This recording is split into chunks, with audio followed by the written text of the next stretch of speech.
Thank you for accessing this CPD session. We're going to focus on academic literacies in the digital technical qualification. So the first thing we'll do is share the outcomes of the session, which you'll see on the screen now. We'll be asking you to analyse the skills and knowledge T-level students will need to be successful in their studies and to support them with their progression. We're also going to share some strategies teachers could use with their students to develop their academic skills, using examples which you could use to enhance and develop your students' skills, knowledge and confidence. So we'll start this off by asking you to define what is meant by the term academic literacies. Please pause here for a second to consider what you think we mean by it and make a quick note of it, please.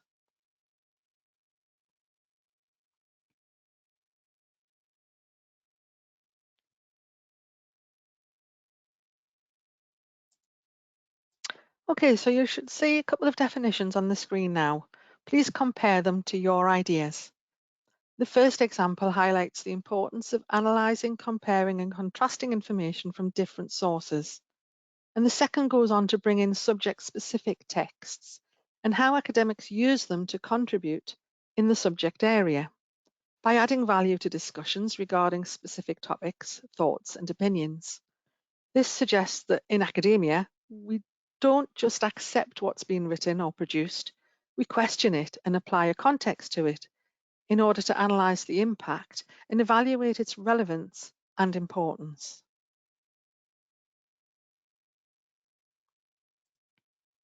So from the University of Bristol, the next definition continues further to include how academics use the information gained from their research or reading. This includes producing notes, demonstrating an understanding of what's been written, and using it in a specific context or for a specific purpose.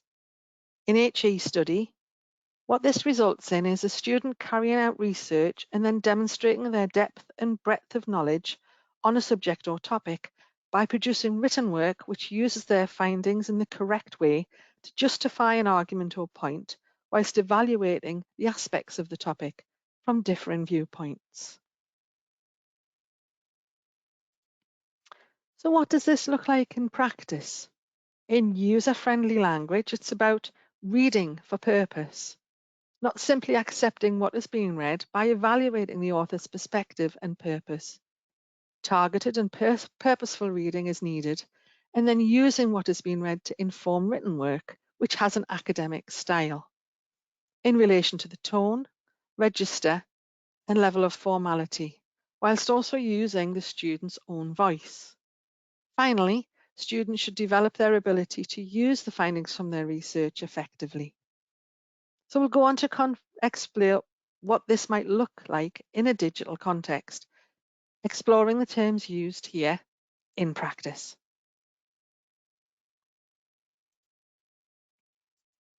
So starting off with purposeful reading, whether this is electronic or hard copy, where to look for the appropriate and reliable resource is important. And if using a search engine, which one will provide the best results? And this also includes how to use key terms or information effectively in the search to guide and inform what to read. The author's perspective is really important. If it's a book, then what is the purpose of that book? Does it contain hard facts or core knowledge which doesn't change? Alternatively, is it a journal article which provides information about a specific activity? Is it findings from research carried out in a particular context or situation, and therefore could be challenged or have very different outcomes in an alternative context or situation? Is the text trying to persuade the reader to do something or think in a certain way?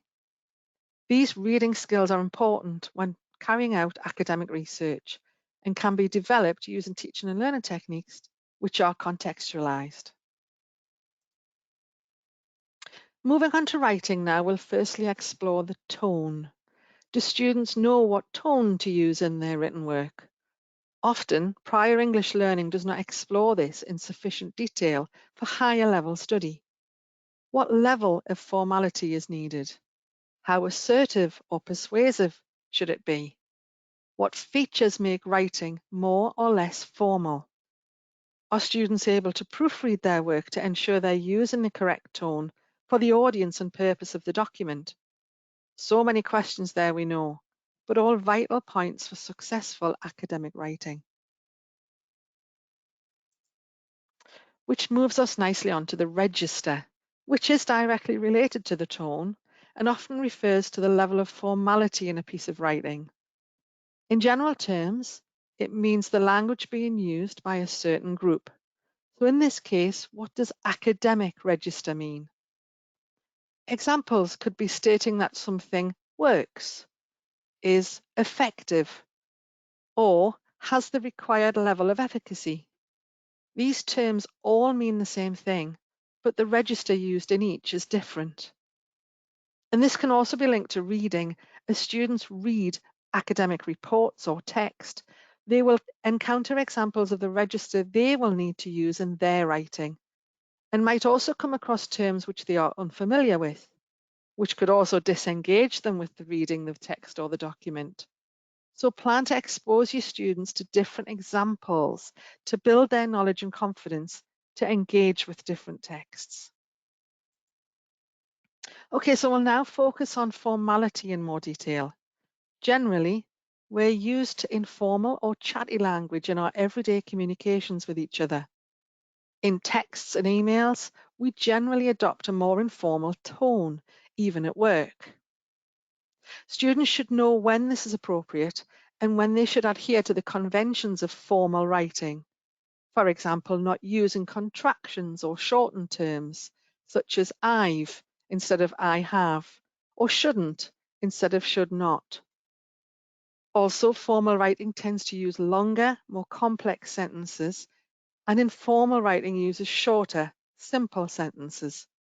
It is more objective, using more technical language and often from a third-person perspective.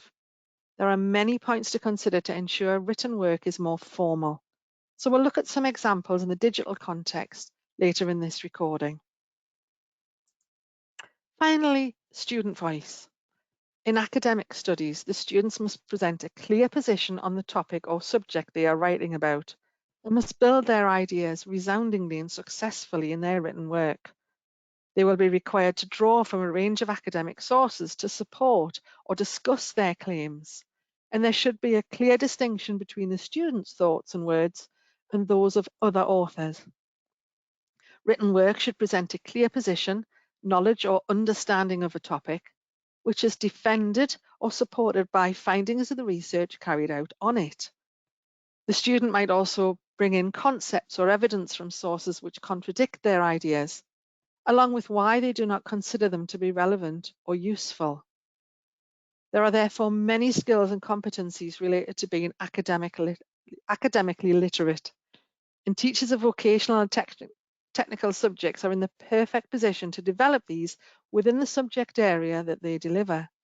This is because the students will engage with them more effectively when developed within the subject they are studying, and teachers will see the benefits of students developing these higher order thinking and working skills within their current programme of study. Analysis and evaluation form the basis of the grades assigned to higher marks, so it should be a win-win situation for everyone involved. Okay, so let's move on to some examples of this in practice now. Students will need to know how to make best use of their organisation's library and library services. In our new digital world, the sustainable option is for all library documents to be digitised. So we'll continue with this session, assuming that students will be carrying out their research electronically. Okay, so the first point we'd like to explore is where to start. If the question is something like, review organisational use of grey hat hacking, some students might simply type that question into a search engine. So doing this using Google provides over 28 million hits.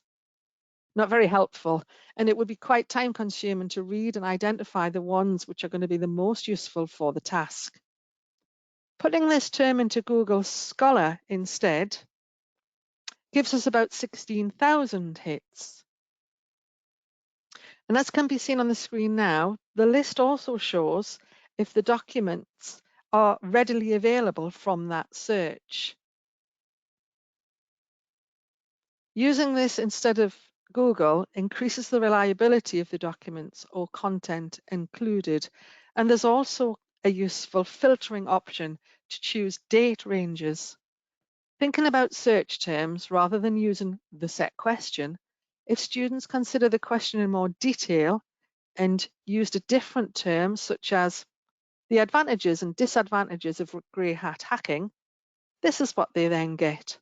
And this return appears to have a more focused and relevant articles, which can be used by the student to consider a number of different perspectives to help them to gather evidence, which they could then use to develop their knowledge and understanding of the topic and support or discuss the points that they wish to make in the production of an assignment or avenues they may like to take to explore a subject further. This type of skill or competency is not always explicitly taught, and rather than students developing their knowledge in an unplanned manner, could be taught and supported within their everyday learning activities by the technical experts they work with on their technical or vocational programme of study. So now let's move on to the author's perspective. Students need to be able to identify and analyse the standpoint of the author. Why have they written the text? How do they feel about the subject? What are they trying to achieve? Students need to be encouraged not to simply accept what's being said in the text by evaluating what's being said and why it's being said. Encourage your students to actively engage with what they are reading rather than passively accepting it. And then we can structure activities to support the development of these skills by providing some questions based on a piece of text. And you can see some examples of what we mean by that now. Obviously, these would be tailored to the piece of text provided. So posing these questions about the text being read will help the students to develop their own questioning skills. And they could also be asked to produce questions for their fellow students to ask or answer, which could then be used in the classroom to share and support development via peer support. So moving next on to writing, we're going to start by exploring the tone, a term which refers to the way a piece of writing communicates with its readers. In academic writing, the tone should be a balance of informal and formal, and students may need to ensure that they don't write too formally, as this also can disengage the reader. So here are some examples of some language which could be deemed as being informal or conversational, or too informal for academic writing. Students should be encouraged to use precise wording and specific facts, rather than generalizations, and limit their use of words which could be deemed as opinionated or ambiguous. Here are some examples of a more formal tone.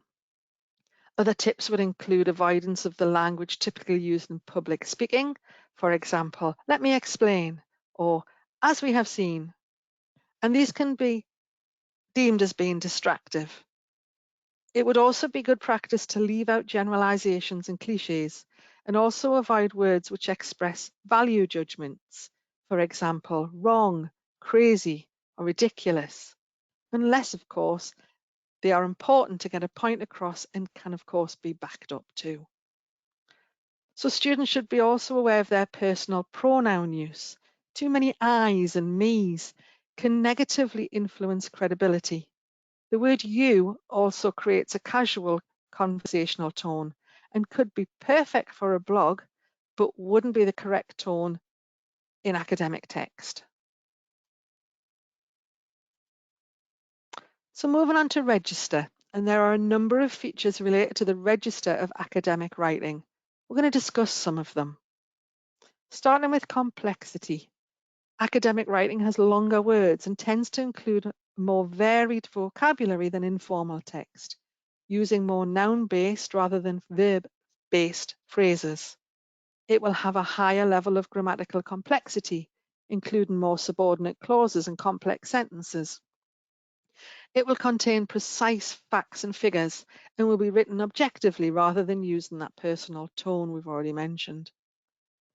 Explicit connections will be made between the different sections of the text, and it should be very clear to the reader how parts of the text are related, using vocabulary accurately to ensure there is no ambiguity.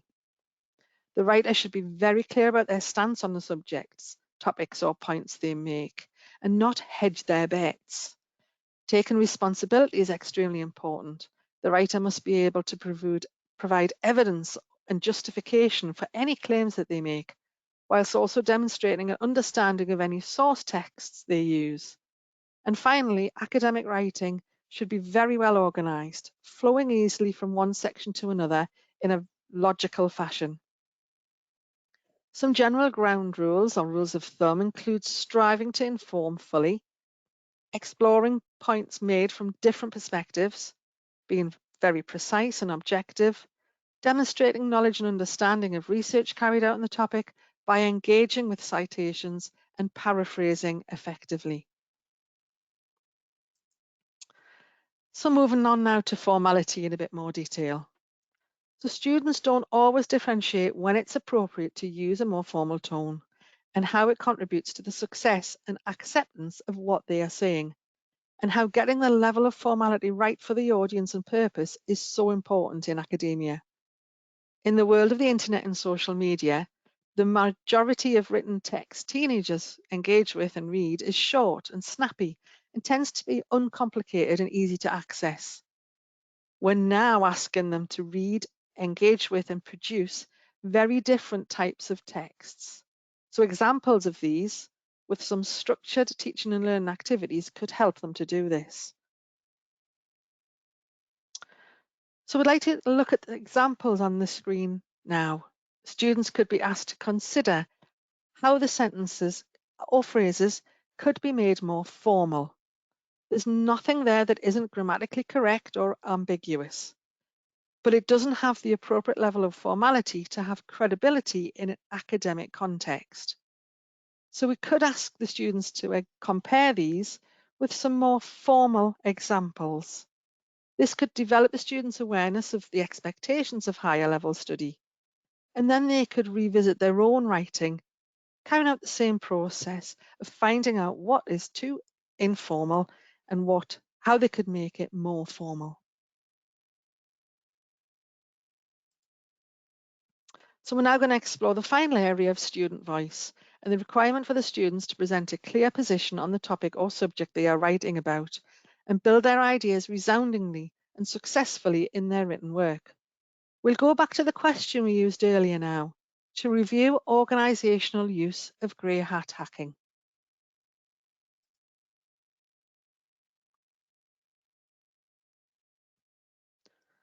On the screen now is a possible example of a student's response to that question.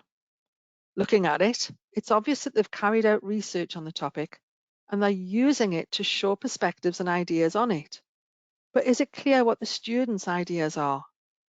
Is there a clear student position being presented? It's just a snapshot, but do we get any idea of what the student thinks or believes here? An activity could be for the students to explore more examples of academic work and identify the writer's voice, and then practice producing written work which demonstrates their knowledge and understanding of a topic, defended or supported by findings of the research they've carried out on it. And they might also bring in concepts or evidence from sources which contradict their ideas, along with why they do not consider them to be relevant and or useful. And this would allow them to demonstrate analytical skills too. Also keep in mind that students will be required to draw from a range of academic sources to support or discuss their claims, and that there should be a clear distinction between the students' thoughts and words and those of other authors. The example on the screen now does very little of any of this. So examples which the students could improve on or develop further to do this would help them to reproduce that in their own work.